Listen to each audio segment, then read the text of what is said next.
Hi there, my name is Steve Earhart, and this is the Unagi Observer. Thank you so much for stopping by and watching the video this week.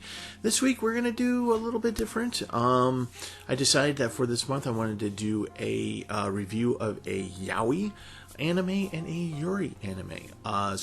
Just in honor of this month. And for those of you who, for this might not be your cup of tea, or if you get triggered, or if you're a 4chan and you just whatever, by all means, just move on. Go on with your lives. Please don't troll. Don't be a jerk. But for those of you who want to stick around and listen to what I might have to say about this, cool. So let's get started.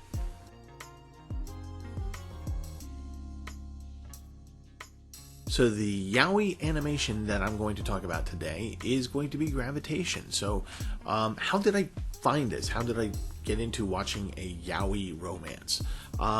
Purely accidental.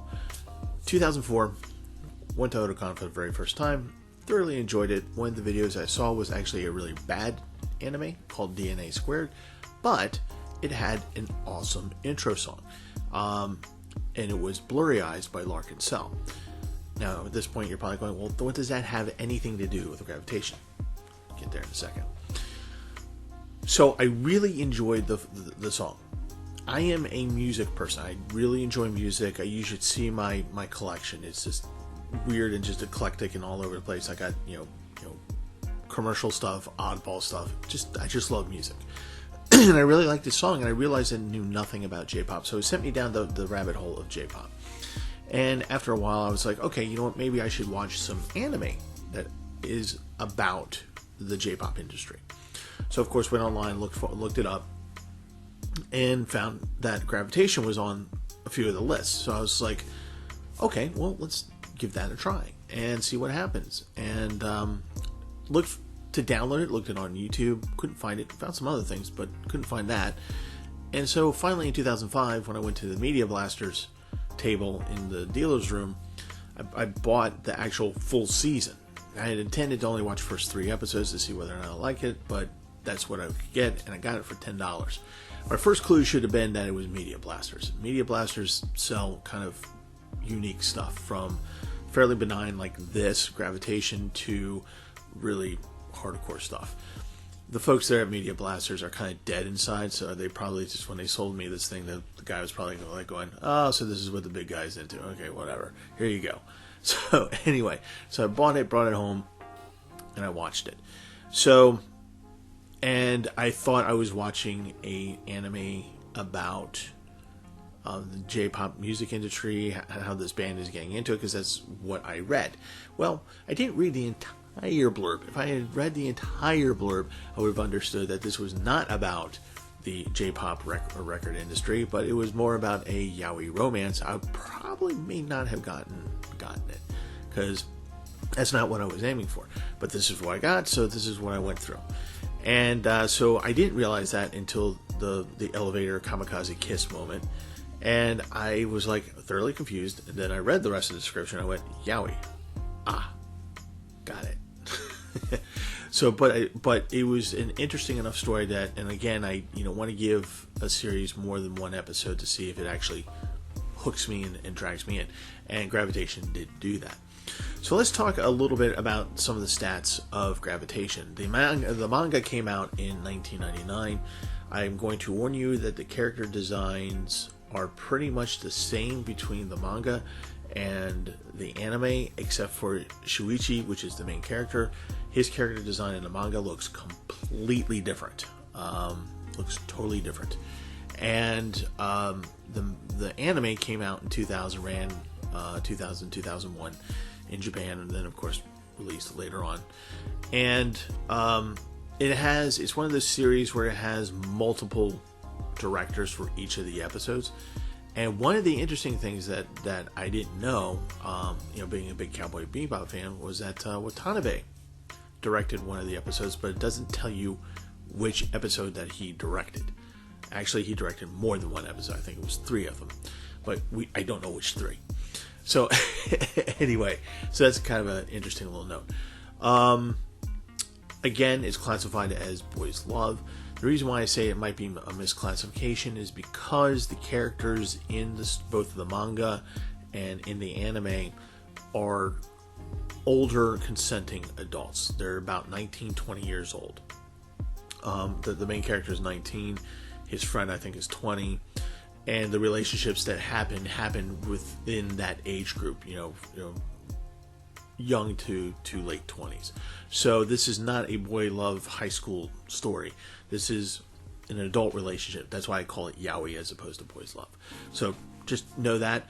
And also know that if you're 13 years old, probably shouldn't be watching this. There's no hentai in here. There's no, overt sexual act. Here you go in your face. It is heavily implied. There are moments where you're just like, oh, butt cheek. So what's the plot? Okay, well, it does have to do with the Japanese record industry, the J-pop record industry. And it starts off with Shuichi with his friend Hiro, who are the band called Bad Luck. They're a duo, and they call themselves Bad Luck. They are managed by a record company, which is in turn owned and managed by a former member of Shuichi's favorite band called Needle Graspers, which had broken up years prior. And so they're being represented in clubs. They're getting club dates and going out and being professional musicians. But they don't have a record deal yet. And Toma, who is the keyboardist in Needle Graspers, who's running the company, is kind of reluctant and is trying to make Bad Luck prove themselves. And as they're going through this process, they're trying, Shuichi's trying to write songs and things like that. He's having a little bit of a problem writing a song. He's writing these lyrics. Even his buddy Hiro doesn't like him that much. And so he's wandering around kind of the park that he gets inspiration from and trying to figure out how to make it better and what to do. He's on a deadline kind of a thing. And this guy shows up smoking a cigarette. And Shuichi looks up and the lyrics come out of his hand and flies into a bush. The guy picks it up, looks at it, hands it off, doesn't even look at Shuichi, and goes, "You're pathetic. This is awful. Give it up," and walks away. So for the part of the first episode, it's Shuichi just going madly insane that this guy's like insulted him, and he's just like, I gotta find this guy and just prove that I don't suck. And so he tracks this guy down, learns that his name is Yuki. He's a romance author, and actually a very popular one. And he is very cold, very callous, and he has sex machine written on his forehead, practically. I mean, the women all adore him. Men are, like, yeah, I'll go gay for you, kind of a thing. And it's just kind of this like going, okay, so this guy is, all about the sex. Shuichi is finding this guy, and he's just like he's going after him. He's mad as hell, and he's just doing all these things. And so finally, it's this situation is contrived. I don't want to spoil it, but it leads up to the elevator kamikaze kiss that you realize, oh, we're entering into a yaoi romance kind of thing. And the rest of the series is them them navigating their relationship. The guy's name is Yuki, and so Yuki and Shuichi are trying to match and copacetic and get the relationship off the ground, and they're having a tough time doing it. The J-pop record industry is kind of the vehicle to move that story along.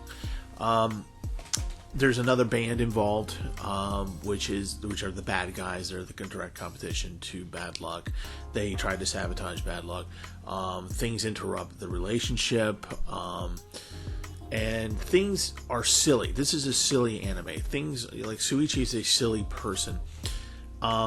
Through most of the series, he's kind of like, he's silly, but he's grounded, more or less. But then towards the end of it, he kind of goes off the rails a little bit. And towards the end of the series, it does a hard left, and you go into Yuki's backstory, which is sad and grim. And you're like, what happened to the fun anime? It all works. Don't worry, it works, but you have to kind of go through it. So, is this worth watching? Actually, before I get into that, let me also talk about some other particulars. The animation is very atypical, end of 90s, beginning of the 2000s. There's nothing spectacular about it. There's nothing bad about it. The intro is a little bit jarring because they actually do live action of a person who looks like Suichi in real life running through a park, but everything's so heavily digitized and blurred you don't really see details. Don't worry, you're not having a stroke. You're going to get through it, and then it switches into the animation. That's really the only that it does. The music that they portray in this is fine. I wouldn't go out and buy the album, let's put it that way. But it's okay. Like I said, the animation is fine. This is very much a classic anime, and by a classic I mean that it is older, it has older tropes, those kinds of things. So just understand that as you're watching it, you're going to be like, did people really do those things 23 years ago? Yes, this anime is that old. And the answer is unfortunately yes. Given also that this is during a time where being gay was coming out of the taboo region and getting a little bit more acceptance, but not quite there yet. So there are those issues that pop up in the anime as well. Yuki's backstory, like I said, is very grim, and it's actually kind of important to watch though, because it does touch on what does it mean to be a young person understanding that you're gay and trying to navigate through the world with no direction. And sometimes you make really bad choices. And that's kind of Yuki's backstory, really sad and grim backstory. But the end of it is that your big takeaway from this anime is about relationships, about having a relationship, trying to get the relationship, maintaining the relationship. So I'm not trying to be deep here or anything like that, and it's not a deep anime, but these are the things the goals that I think the anime is trying to put forth, and they're successful in that. So if you want to see what a classic yaoi anime looks like, watch Gravitation. I think it's worth your time. It's easily bingeable, and there are things in there that are going to make you laugh out loud. There's this one guy named K, where they bring in this guy from the United States to help manage bad luck and kind of provide security, and he is your prototypical American in an anime, which is guns, guns, guns, guns, guns, and this guy is hilarious. So there's just things that happen that are enjoyable. I would recommend that you watch it in the Japanese language and deal with subtitles.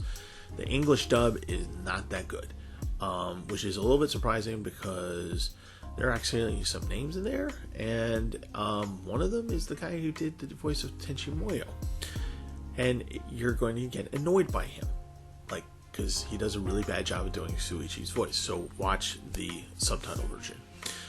So is this worth your time? Yes, it is worth your time. I think if you want to, see some classic anime, this is definitely one to pull out of the books. If you're looking for a good yaoi story, I think that there are probably better current ones out there today. But if you wanted to see kind of just like an origin story almost of this genre, then check out Gravitation. So you can find Gravitation on Fun Animation right now, while Fun Animation is still existing. Don't know if it's going to switch over to Crunchyroll or not, but it is there now. So if you have an account still at Fun Animation, or you know somebody who does, then go over there. You can get it. I think by this point you can probably find some of it on various sites like YouTube and things like that. All right, so that is Gravitation. Next week, we're going to do a classic Yuri anime, and it's one that I think a lot of people know and love. I thoroughly enjoyed this one particular anime. I'm a sucker for love stories. I really am. And this one just really did it for me. And that is going to be Strawberry Panic. Yes, Strawberry Panic. So we're going to talk about that next week. Just some things. Let's see here. Keep watching us at The Dig on Sunday nights at 8 o'clock. We're back to that now that OnCon is done. So Sunday, 8 p.m. around there. Come by and watch us at The Dig and talk about anime news and all that good stuff. And we're getting close to Otaku. Like I said, I'm going to Otaku this year, which means that I have to do my Where to Eat for Otaku videos. That's right. So I'm going to be preparing those, and those are going to be coming up pretty soon in July. So keep on checking back for those.